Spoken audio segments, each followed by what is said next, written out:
back to 10 o'clock live. Now, I don't know if you've seen the famous Germans episode of Fawlty Towers where Basil gets a bang on the head and starts spouting outrageous xenophobic jabber.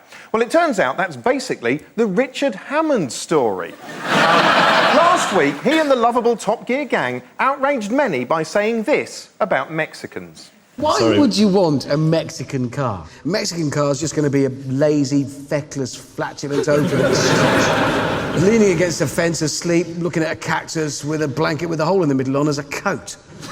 I'm sorry, but just imagine waking up and remembering you're Mexican. Ha ha ha ha ha! Ha ha! How droll. See, that's the problem with Richard Hammond. He doesn't know when to stop. If you're...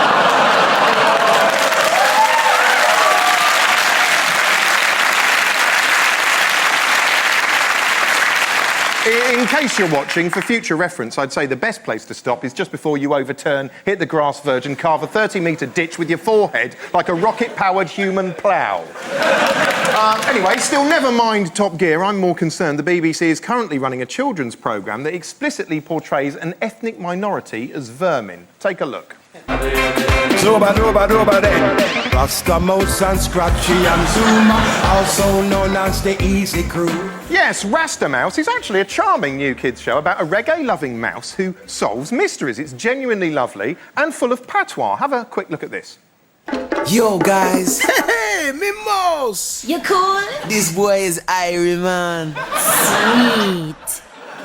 See, it's genuinely sweet, and a perfect example of multicultural Britain in that it feels inherently British, but also exciting and new with a warm sense of humour. But there's always going to be some bigots who object, saying stuff like, well, I've got nothing against these Rasta mice personally, but you don't want them moving in next door. I mean, next thing you know, they're chasing your women. And come on, would you want your sister to marry one? A mouse? It's just unnatural. What about the kids? Can you imagine what the offspring would look like if a mouse fucked a human?